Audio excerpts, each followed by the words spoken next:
Welcome to another edition of Aaron's Adventures. It's not much of an adventure this time, it's more of a how-to video, that's as long as we can do it. This video will only really apply to a few people, so obviously if you don't have a HZJ75 Landcruiser, it doesn't apply to you at all. But the reason why I'm doing this video is because I've got to put a dual battery in this, and I did try to look up on YouTube just so you can get some examples of other people who have done it. There were a few videos on people who have already had one put in and they were troubleshooting some problems and whatnot. I saw those. Still were, worthwhile looking at, but no one actually, I couldn't find one showing an actual installation of it actually taking place. So I thought, well, if I'm going to do it anyway, I might as well, if I can help out one person, then great. What I have done already, taken the liberty of just disconnecting the initial cranking battery. We want the secondary battery here. I've just disconnected all of that wiring and that because I need to move it all out of the way. You can get from genuine Toyota, you can get brackets that will go straight to this and the actual tray piece from them. I rang them up for a price because I hunted around some wreckers and no one had one, so I thought, well, let's find out what genuine Toyota it was. When the guy answered the phone and he had the price on the screen, he asked me, are you sitting down? And I said, yeah. So he told me the price, and you really don't want to know. It's like, you could buy a car for that. So I thought, well, what do I do? I went to the wreckers, and he didn't have a lot that was an exact fit, but he did have a lot of these ones. He slipped me this for $50, and this is from obviously a Nissan Patrol, a GU Patrol Ute 1829, that might be a part number, left-hand, second-hand battery tray. But it's for a Patrol. And I looked at that and I thought, hang on a minute, I might be able to do something with this, because I do have the over-the-top brackets already. You can obtain those pretty cheap, they can get from any auto shop. But I figured that I like the look of this one, because he had lots of them. I don't know why, he had about 4 of them lying about, and nothing Toyota, so maybe those Nissans get pranked up a lot. I don't know, maybe it's a coincidence. But I did like the way that this had this indentation just here like that, which sort of matched the profile step down of the 2 bolts, that the factory bolts that go into the side fender wall there. And hopefully I might be able to do something with that. So what I'm going to do, I'm going to basically cut with a grinder down here and across there, same again, to separate this bracket here, which we can hopefully use as a mounting point, and then hopefully flex these brackets inwards to then utilise this surface to then bolt it from that to that if we can. And from underneath is not a problem. There's plenty of support points. We can block something under there to hold it up. It's got to be rigid. It's got to be so that when the car gets thrown about, and it will, the battery's got to move as one with it. You can't have any floppy points, so it's going to have to be I've got to do it right. So let's get on. Let's start with that. Let's cut that piece off, and then I'll film down here, and then we'll start measuring it up. But fingers crossed, it shouldn't be too hard. If it does work out, then I recommend this as an alternative to the genuine part. If it doesn't, then we'll get a bigger hammer.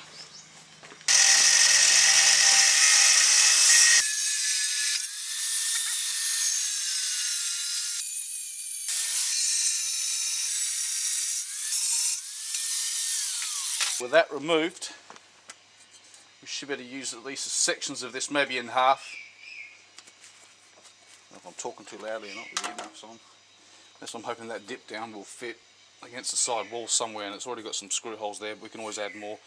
And I'm hoping that these platelets here will screw onto this in some way. We'll get the distance right later. Find out how to mount that first, so we've got something to put it to. We want the tray to go as close as we can to the firewall to keep it parallel with the other battery if possible. There was another gentleman who did an upload who was troubleshooting. He put a heat barrier between the two, which is a good idea. And if it was level, that would be a lot easier to install something like that. So we'll go with that. And this is not a very good clamp, this one. It's falling apart, this stupid old thing. We've got to bend this, so I'm going to put that in the vise. But to bend it, we're going to have to cut that corner bit there. And this one is different. This one's must have obviously in the Nissan, it must be avoiding something else that's in the engine bay on that side, because that side hasn't got that. I'm not sure why, but that'll make that easier for me. I can bend it right at that point. I've only got to cut down that side. So let's do that. Rubbish clamp straight up there. I won't bother marking it. I can see it by sight. It's not a big deal.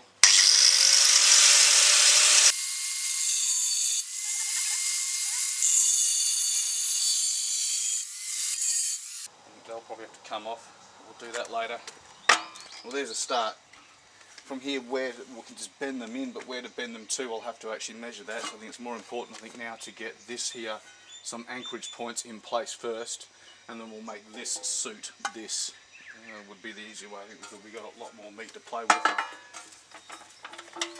In this case, there's plenty of surface area there and there to be able to bend that in and bolt holes somewhere along there, wherever it suits it. Because this is obviously sticking out way too far for the toilet. We wanted to bring it right into there to get rid of this. Let's move on. Let's get orientated. The new custom battery cradle is located closest to the passenger side firewall. Let's look at how it is assembled and where those parts are cut out from. We have 3 parts that make up the cradle: Part A, Part B, and Part C. Let's take a closer look at the contour of the car. How much of contour? This much. Part A is tucked in well behind Part B. Let's separate the handle from the cradle. We will flip the cradle 180 and the handle 90 degrees. Split the handle. Mental note: before you mark out those fold lines on the flaps, make allowances for those clearances associated from those parts mounted in offset and in stack formation. What is that clearance? That is Part B's top surface. Let's assemble these 3 parts together.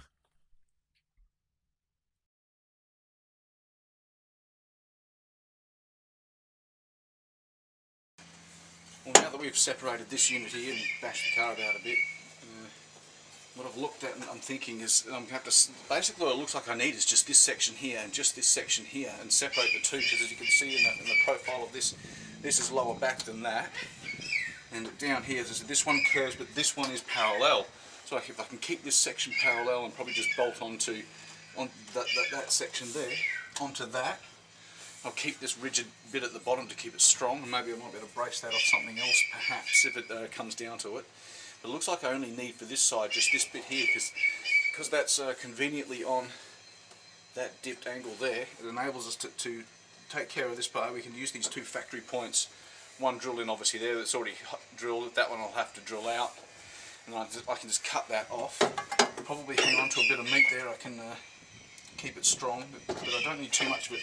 But I will need to slice it back on an angle across there like that, because the indentation of this top knob actually then goes back out again. It's all over the shop. It's not like the old Landcruisers back in the 70s where everything was nice and straight. But it should work though. Cut that in the diagonal and then cut it out probably about there. Separate the two, and we should be able to give ourselves 2 anchorage points from that. And then it's just a matter of them going straight down to levelling off that other cradle for it to bolt to. And fingers crossed, we should have some success. Let's hope this works. To allow for the lip of this bit, I put a block of wood just behind it to support that, and hopefully that.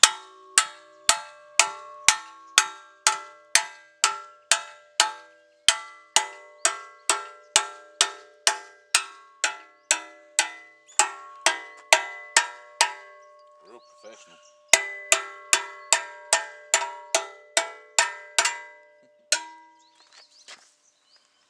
That's about level. That should do the trick.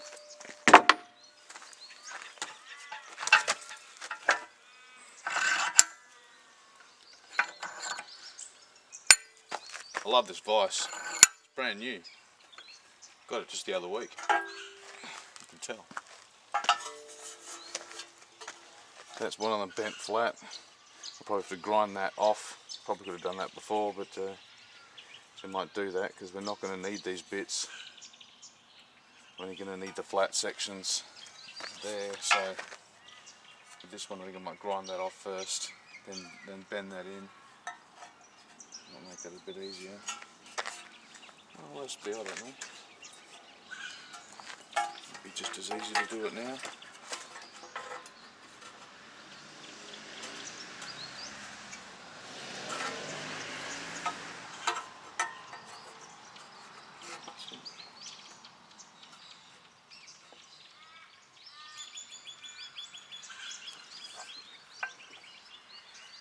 This side's a bit easier than the other side, thanks to that indentation.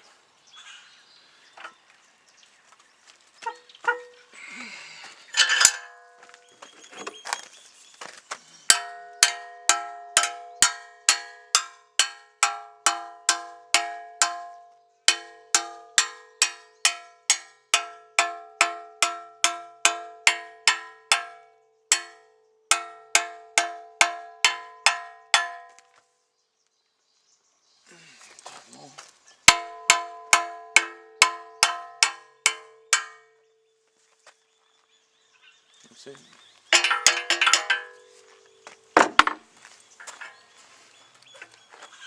I can still grind those bits off. That's done its job. I can go on the firewood. That's kind of what we wanted, because we want to go straight down, not have it out. So I want to get rid of these, but we can use these now. There's anchorage points bolted on because there's a gap there from the battery, so we can get away with a bolt head on that and then anchor it to the two brackets that I've just created. Right. Well then, what we've done, I can probably put that aside for a sec. So that's the whole bracket. I haven't really taken much away from it other than snippets around the side and that little bit there to make a way for that. But basically that is it. Like I said, the original bracket, and then just chamfered off and then just bolted back together again. This has caused two different levels, but it's extremely strong. Like that's to the factory bolt hole points. They're the factory bolts that were just in there originally anyway. And so yeah, it's extremely solid. It's under but it has created just a little bit of a out of kit balance there. But we can correct that with hopefully with this. Now that I've done that, yeah, I made a mistake because it's offset. I was just quick to bend these things in to get some surface area and wasn't planning ahead. So if you do this, don't make the mistake I made. I don't think it'll make too much of a difference in terms of strength, but I can just run a bit of a bracket down there, which I may have to do anyway to support that side. We'll see how it goes for rigidity. I don't think it's made too much difference, but I don't like that being cut out. That's a bummer. But anyway, this is now created, having that come forward, bringing that like that. There's now space for all the cables to run down the back of the batteries. Plenty of space for them.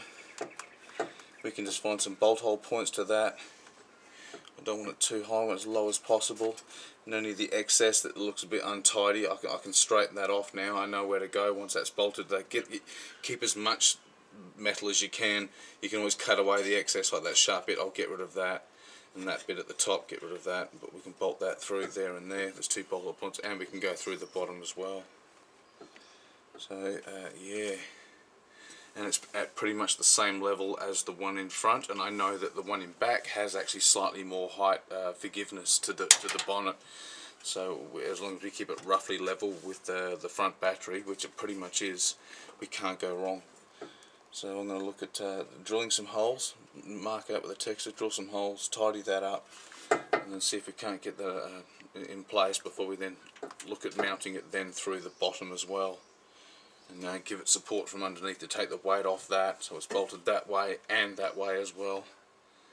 So we know that it's solid. But so far this is working out by the look of it. A bit tacky looking, but the batteries don't care.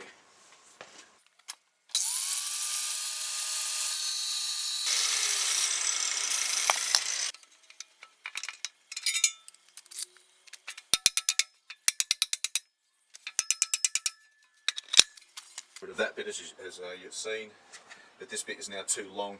I should not have bent that back there when I did before. Silly move, my error. Please learn from it. To do this, yeah, don't cut that out. I'll reinforce it with a piece of steel, but we need to drop that back and swing that back about that same distance.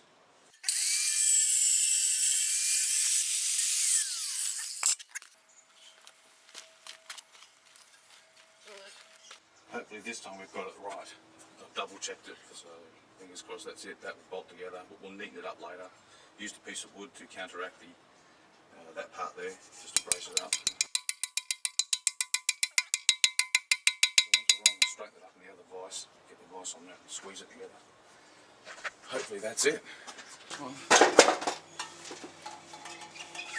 we need the audio for that. So now we've got the bracket in place, it's really solid.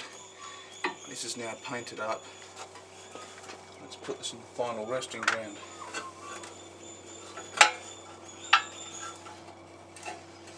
Let's go this side first. Wash it first.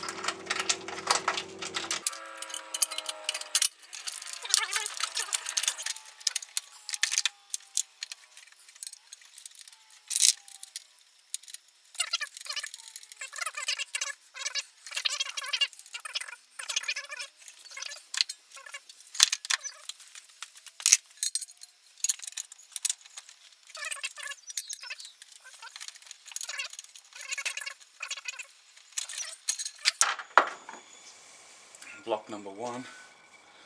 Nice shampoo there. That's good jar of that. I should really coat it with something, but I plan on changing this later anyway. I think metal would be better, but at the moment we've got to get it in and get going because we're running out of time. It's getting colder and we're going to get on this adventure. Tighten it up to there.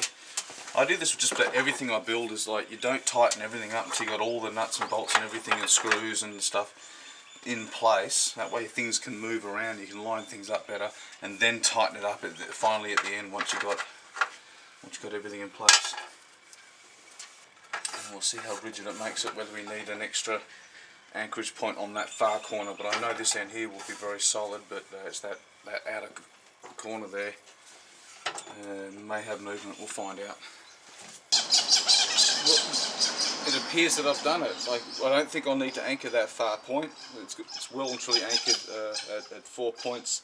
I found a nice length high tensile bolt. It was just a little bit too long. I just ground it off because the tyre shouldn't hit it, but I just want to make sure you don't want any sharp points under in the tyre well there. So got rid of that, and honestly you can grab it and you can shake the whole vehicle and it just stays in tandem with it. It doesn't move an inch, or a millimetre for that matter. Got nylon lock nuts under here, nylon lock nuts underneath, so that they don't drop out and loosen themselves off on the tracks, because that can happen. You can't get nylon lock nuts if you've got something dangling underneath. Go double nut it and lock them together, because it always happens on rough tracks that they loosen off and the nut drops out, and then you find out later on that you've lost your nut. So let's see if it works. But so far, just to summarise up, looks like it comes from a Nissan Patrol. I think these were made by ARB, the company ARB, and as a thing they did on the side to suit a Nissan Patrol, obviously for a dual battery system, not for their standard but aftermarket. But I haven't seen it, I don't know inside the engine bay of that car. So, but if you are trying to do it, I think this is a good way to go. Unfortunate about that, let's learn from that. Look before you leap. I shouldn't have done that. I should have finished this first and then bent those afterwards. So I sort of jumped the gun there and lost a bit of steel, but I could strengthen that up with a bracket from there to there. But to be honest, I felt it really isn't necessary. It hasn't made a big difference. It's just a bit unfortunate. So we've got mount hole points on these long side with the, obviously that was on the Patrol. That's obviously what's suited. In this case, we're going to go across that way, so I've drilled 2 holes accordingly for that. Let's try and put it in. Let's see if it goes. She's in. I can just drop it straight in there. And the 2 uprights I had were a bit too long, obviously for a standard Toyota being down deep. They were too long, so I just had to cut the tops of that off because they were sticking up there. Because of it being on a different car, it's got big sidewalls on it, which I really like. It's got a lot of holes here and there for mounting points of like your cable ties, what do you call it, zip ties, whatever you want to call it. And just got a nice amount of room behind and between everything to fit the wiring as I need to, even around the back. And I can just about, when you take the battery out, you can fit your hand through there and just about poke wires through the firewall into the cabin as well, without having to remove this unit here. Yeah, it works. It can be done. As I said, I've bolted it in, and just the whole car shakes with it. You can't feel that cradle moving anywhere at all, not even a millimetre from its rigid point. You know, it's a solid install for $50 compared to trying to get a hold of a Toyota original. don't know if I should dare tell you what the price was, but mate, you'd fall over if I told you. But for 50 bucks and like just the grinder, I pretty much used the whole thing, didn't I? I didn't really cut much off it, removed other than little pockets here and there, little shavings just to shape it. But it shows it could be done. If you need dimensions or I don't know what the sizes that I've cut it out and stuff, like comment below and I'll measure it up and add it in if someone's interested in it. But it only if you own this vehicle that you'd be of interest to this. But yeah, it can be done. I thought I would just add into the installation of it all what electrical system I'm putting in here, just in case someone wondered.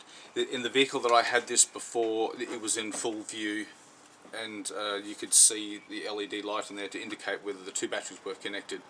In this case, I'm going to tuck this down the back here. There's a lovely cavity down the back here for it, safe and out of the way, and I can mount it in there and have the cables run around the back.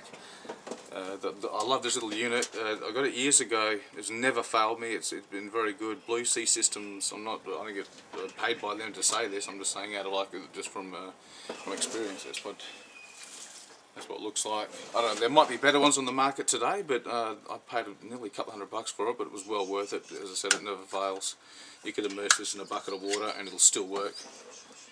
And but before it does have, you need the ground lead connected no matter what.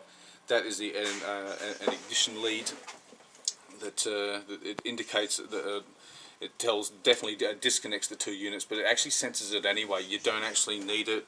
I didn't have it on before, but in this case I may put it on. But it is that intelligent that it works. Oh, I was saying it's got a brain, but it knows. As long as you put A as your cranker battery and B as your secondary battery.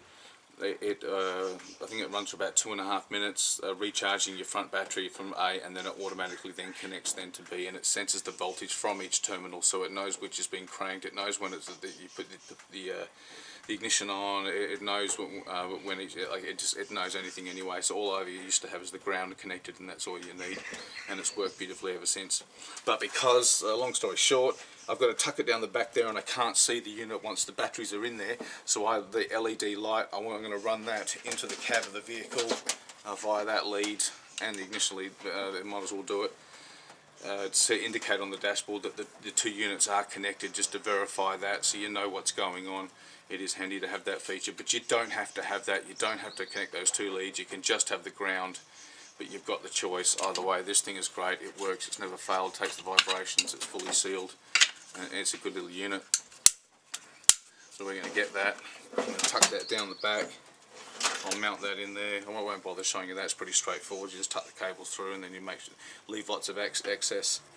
And then put the batteries in, bring it up to the last minute and cut it off neatly. And that's why I've got like excess cables too long.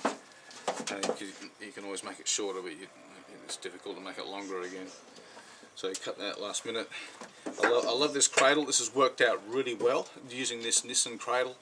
Having this fuse holder can now just be mounted neatly here. There's already holes in there from the past. Like I said, I hung onto that bit of steel with the hole in it so I can cable tie or zip tie cables to it, and that's going to work out well. So that'll go to all the accessory system, will then mount beautifully to there, all out of the way, and be all nice and neat. And just having these grooves and ridges in this cradle has just created nice channels to be able to tuck things and connect things to, make it rigid, and it's so strong. So it's worked out well. I'm very happy for 50 bucks. That's a lot cheaper than the actual Toyota one. So let's put it in. Well, it's done. I don't know how you, the viewer, think of it. Myself, obviously, the comment sections especially for that. I'm happy with it. Like it's in there. I've greased up all the joints. When I got grease all over myself, that's alright. But like it is solid as a rock. Both are in there. Everything's neat and tidy. I love how these brackets have created that beautiful little space for the wiring to run through, and leaving all the extra holes for like cable ties and whatnot. I don't know point in showing you, but I just started the car, tested it. I can just see the unit light down that way, but I'll run an LED into the dashboard so I know that it's turning off and on. Later on I'll do that, but it functions without that feature. You can see it just down there. It doesn't matter what direction it sits in. It's just the little unit in itself. It's worked out. I'm happy, and I'm really wrapped at the fact that I was able to do it using just the steel that came with the bracket of that Nissan Patrol battery housing. So it can be done. So therefore you can save yourself a sweet penny, and rather than go for a Toyota part, a Nissan part can be done with a little bit of grinding, a little bit of bending, a little bit of spray can. I spent pretty much no money other than that. Nuts and bolts I already had, but it can be done. Beautiful.